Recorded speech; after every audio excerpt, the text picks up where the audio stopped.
This is a lecture from Open Tuition. For the free lecture notes that go with this podcast, please visit opentuition.com. Okay, the first section of the syllabus deals with organisations and organisational structures. The first thing we have to think about defining is what's meant by an organisation. We use the word kind of automatically and naturally, but it does have a slightly more technical type of a definition. And here is the most common one. It's a social arrangement, and this is quite important.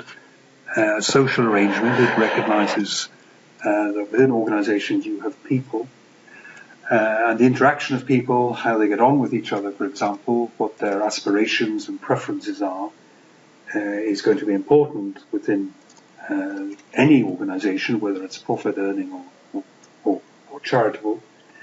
It pursues collective goals. So it's the idea of these people within the organisation who are in some way aimed at achieving the same thing, which controls its own performance. So there's a suggestion there that we have to know what its performance is. We have to measure that, and that's maybe where accounting comes in. And we have to be continually seeing how its actual performance is doing compared to what we hope it's doing. If actual performance is lagging behind hoped for performance, then maybe we have to change or improve what we're doing. And it has a boundary separating it from its environment. This may sound trivial, but the idea of a boundary is we know what's part of the organisation and we know what's outside the organisation. This may seem to be almost self-obvious. If you're an employee of an organisation, you're obviously inside it. If you are the landlord who's renting offices to the organisation, you're kind of outside the organisation. But what happens to people who are kind of like subcontractors?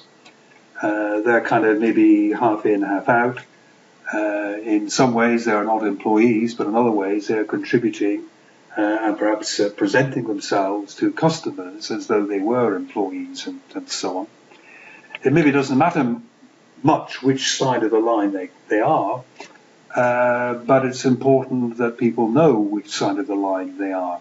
Are they within the organisation or are they outside the organisation? And this can sometimes be important when it comes to, for example, tax. Who is responsible for collecting someone's tax if they're paid? It can be important in deciding perhaps whether there's a legal liability existing between the organisation and someone who in some way is interacting with it. But remember, it's a social arrangement pursuing collective goals, controlling its own performance, and there is a feeling that there's a boundary between them. And in many ways, the organisation can be viewed as on what's called a systems basis. In a systems diagram, you have the organisation. There is round that a boundary. There is kind of us and them, a definite wall of some sort. And what will normally happen is that input comes into the organisation. Something happens within the organisation, and then the input becomes output, it is passed on. The input could be information, could be purely information coming in, processed in some way, and then goes on to a user of that information. It could, of course, be goods, raw material, which is processed, you produce finished goods, and then sold to customers, and so on. Each system which you have has got essentially, you could also then begin to break this down, rather than looking at the organisation as a single whole organisation, you can break it down into what are called subsystems.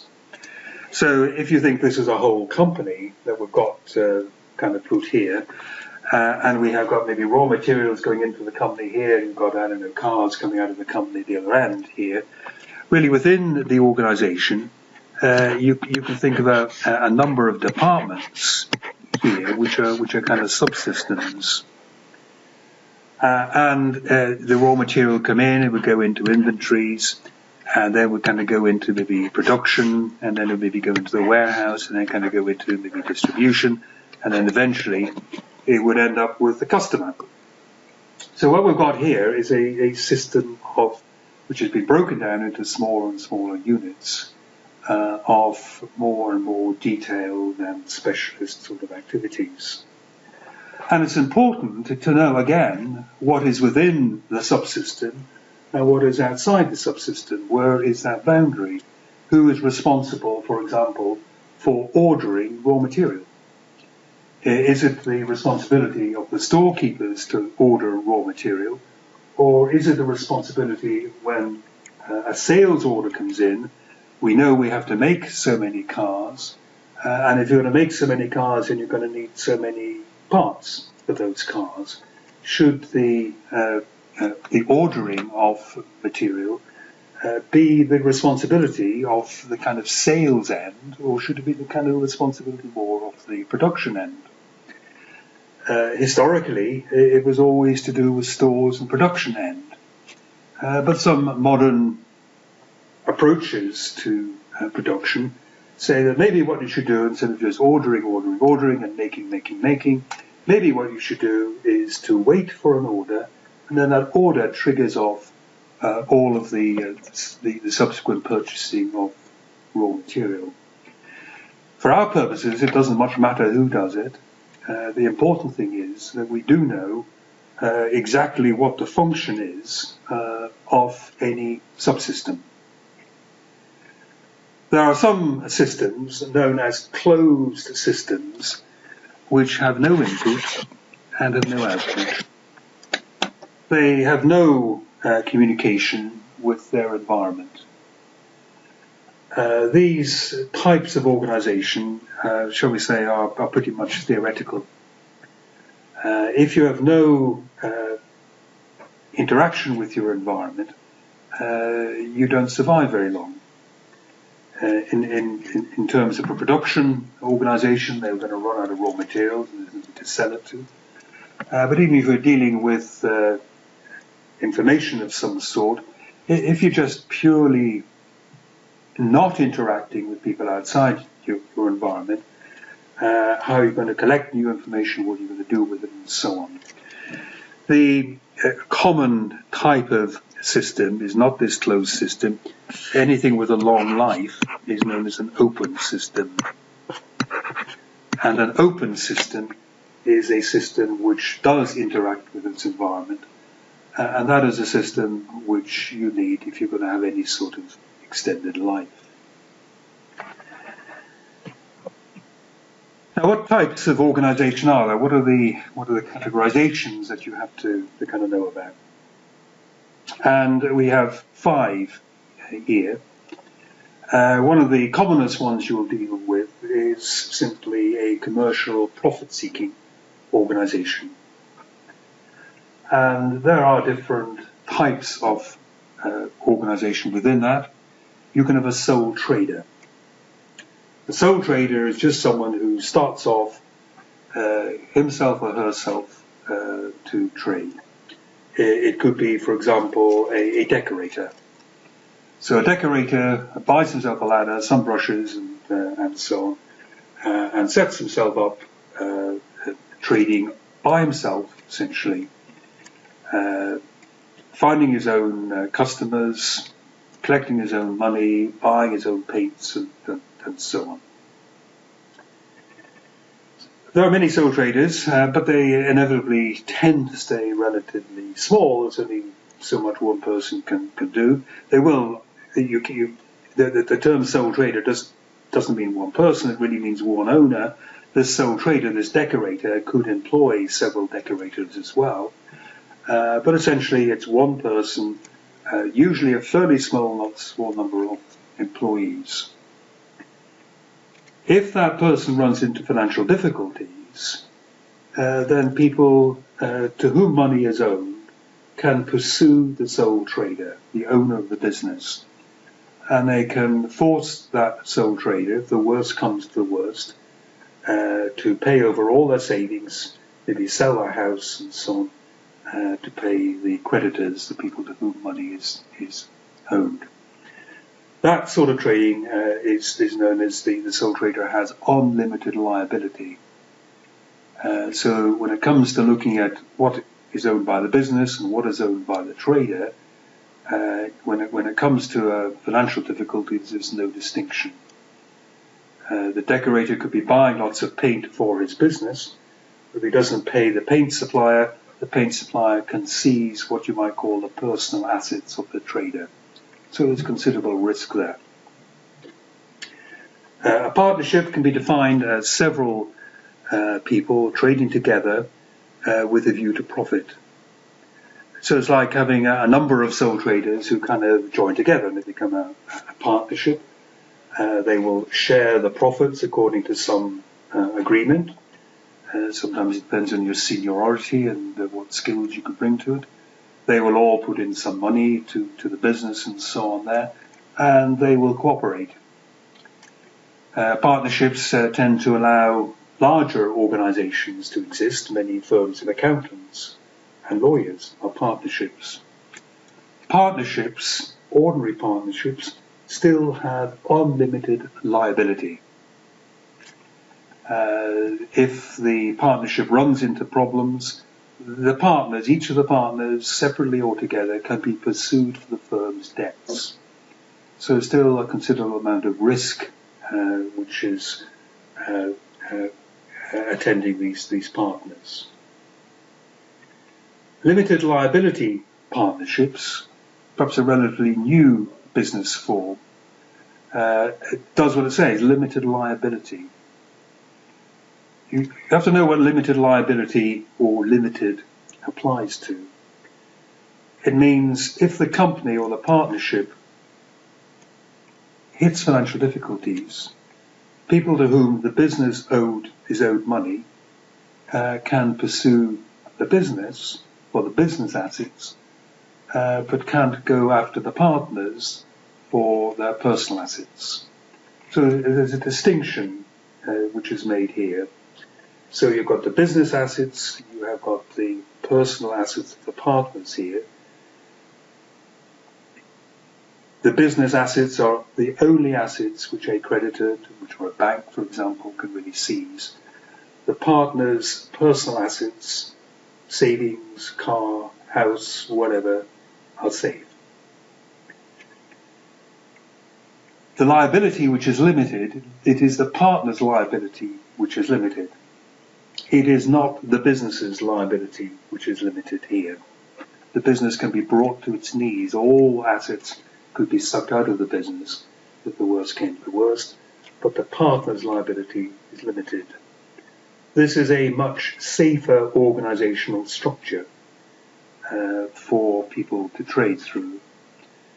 The downside is that there does tend to be more rules and regulations over it to make sure that people are, for example, maybe not acting fraudulently. Obviously, if there's a distinction between business assets and your assets, there might be a temptation to take risks with the business here, knowing that you're going to be safe. And so these risks that you're taking with the business may be damaging customers, employees, and so on. And to kind of safeguard them against that, for example, they have to publish their accounts, the financial statements. Very similar in effect, and very, very common, much more common than limited liability partnerships, are limited companies. Limited companies will normally have shares. The owners of the company are the people who own the shares. There's a kind of voting structure and so on there. When you buy a share, if the company goes into liquidation, if the company fails, you will lose that share. But your liability as an owner is limited by the share value. The company cannot, the shareholder cannot be pursued for their personal assets. And again, considerable safety, considerable reduction in risk from a limited liability structure. A not-for-profit organisation could be something like a charity. Charity, perhaps a hospital trust of some sort there. Their objective, their mission, as it might be called, is not to make profits. And the incidence of these in economies can actually be quite high, so it can. They will normally have some sort of constitution going on there. People contribute, members of the public typically contribute to the charity. The charity will have some sort of board of trustees who decides how the money should be given out to people and so on. Public sector is essentially government-owned organizations. A huge part of the economy in most countries. Typically in Europe, the public sector in countries is somewhere between 40 to 50% of economies. And within that, you have got health services, you have got the parts of the public sector who maybe maintain roads, who are dealing with refuge collection, educational, defence, police, and so on. These are all public sector. They, by and large, get their money from taxes, and they spend the money, I suppose, depending on the government, whether local government or national government, and their expenditure priorities. Non-governmental organisations, you don't need to worry about that too much, but a good place to think about non-governmental organisations. They are kind of independent of business, they're independent of governments. A lot of the United Nations, UNESCO and UNICEF and so on will be described as non-governmental organisations, independent of government, but often quite a bit of government money will be going into them in some way, but not controlled by any single government. And finally, there are cooperatives. Cooperatives where you have a group of people who decide in a way to trade together for their mutual benefit. They normally jointly own the assets, they will share in the profits and so on of the organisation. Sometimes people will join together in this to form a kind of purchasing cooperative.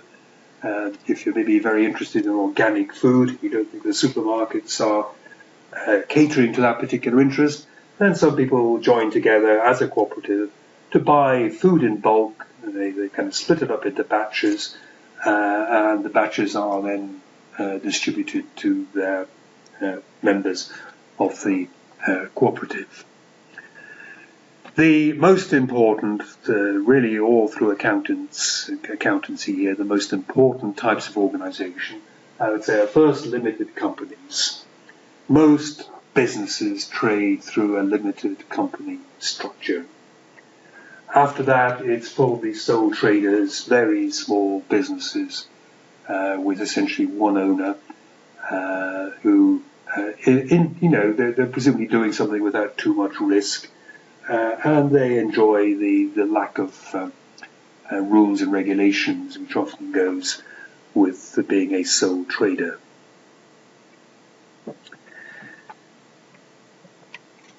Organizational structures.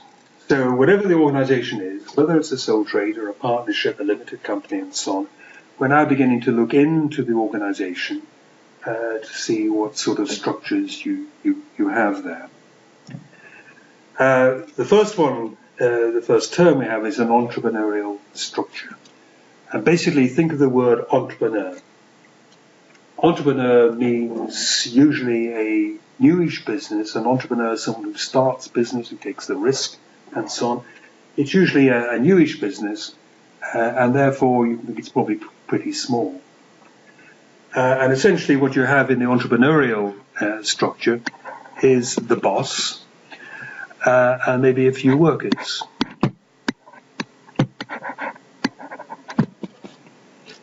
Hardly any middle managers or anything of that sort. It's kind of the boss and the rest. A very simple structure. It hasn't become large enough to develop any of the more complex structures.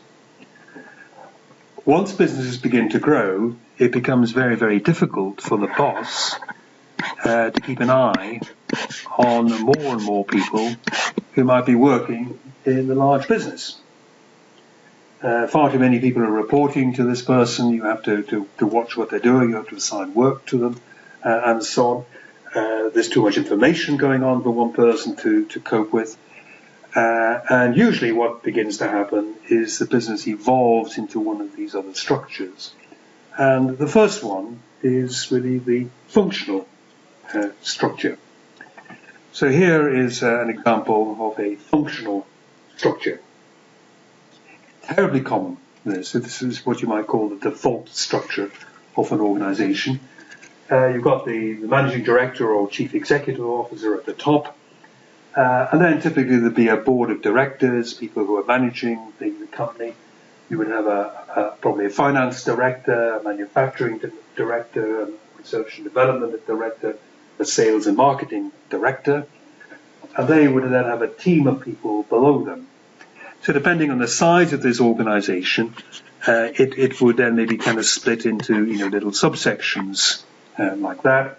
So you'd have somebody here who is maybe dealing with financial reporting. We'll see what that means later. Someone here who is maybe dealing with what they call a management accounting. Maybe somebody here is dealing with budgeting and so on. Similarly, in sales, probably going to be splitting maybe into several little subsections going down here. There could be the marketing department, there could be the sales department, and the advertising department, and so on. Great thing about these structures is that they're very simple to understand. If you want something done in manufacturing, you tell the one person here, the manufacturing director, and the manufacturing director can pass down the commands, if you like, down into that organization to the people further on down. Another reason that it's very, very popular is actually very efficient. If you have all your finance going through a single finance department, then you can get great economies of scale. You have got skilled people there. They're very practiced just doing finance all the time. You can afford to employ well-qualified individuals and so on. And it's become a very efficient way of structuring your organization. People within each of these departments quite like it because they're dealing with people from a similar background and who have a similar skill set. And there's something nice to be, if you're in a finance department, they all know the terminology you're talking about. To some extent, they will have rather similar personalities, perhaps an attention to detail, a liking of order, and so on.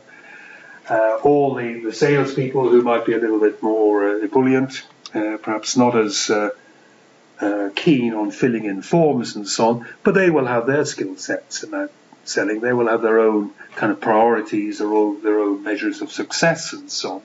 So it gives a lot of comfort. Why would we ever, in fact, depart from a functional structure? And it really comes because of size. As organizations grow, these separate functions will grow. And you could imagine an organization, a very large organization, which maybe had 3,000 employees in manufacturing. Now that's the case, then your manufacturing director here is a pretty important person. If you're in charge of 3,000 people, you're a force to be reckoned with.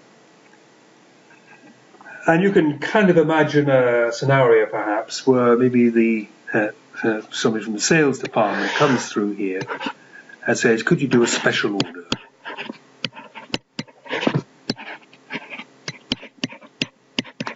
Says we have a new order coming in from a potential very important customer abroad, and if we do this first order really well, we're going to get more.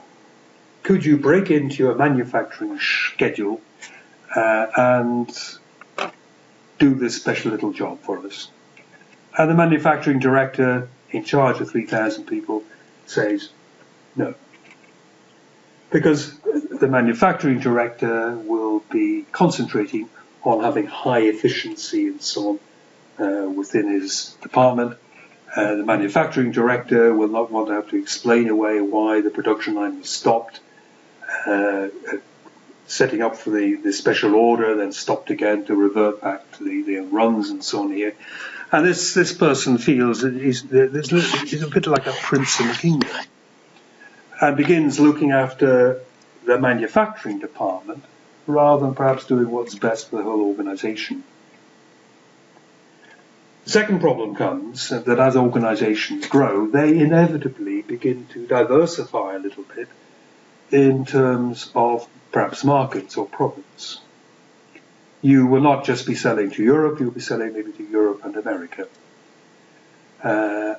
You might not be selling one product line, you might be selling two major but very different product lines.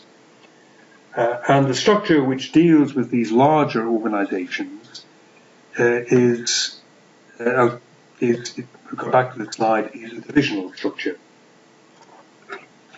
So here what we've done is we have split the whole organization into a couple of different divisions. And the divisional structure can be formed here. It could be done by geography.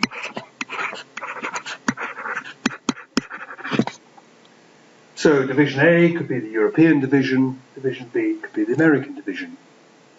And this makes sense because it could be that the products required in America or Europe or America are quite different to products that are required in Asia, and then quite different to the products required in Europe and so on there. What is the point in jamming together, in a way, three lots of products when you have the European and American and Asian division? Similarly, the sales can be quite different. The competition which is being faced in America and the pricing in America is going to be quite different to what's happening in Europe, and again, quite different to what's happening in Asia.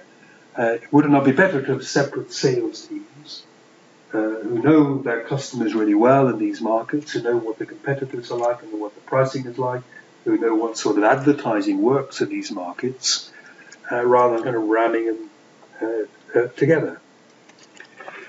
It can be split on the basis of product.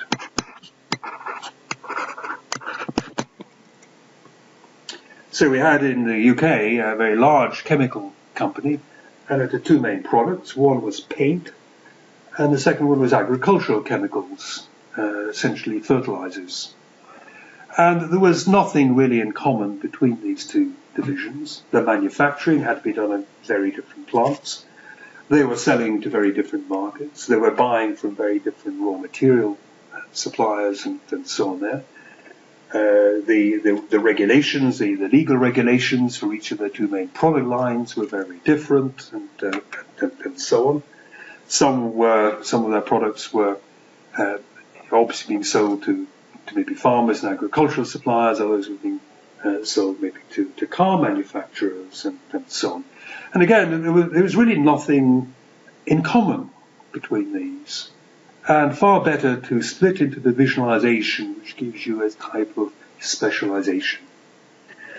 And the final way in which you can split the divisions is going to be really by product, and not product, by a customer.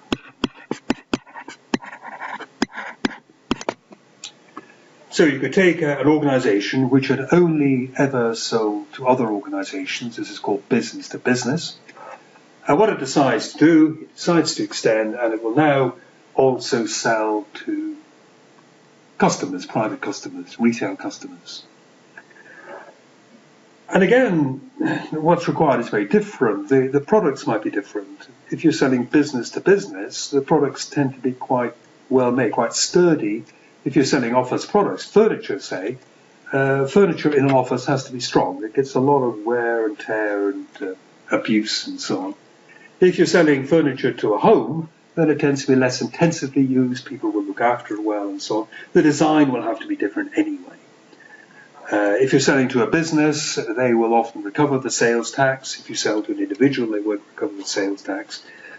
People will want to go to different sorts of outlets, shops, if you like, to choose their chairs and so on there. So it would make sense maybe for a furniture manufacturer to have one division which makes and sells to other businesses, business to business or B2B, and one division which sells to ordinary customers, B2C as it's called, business to consumer.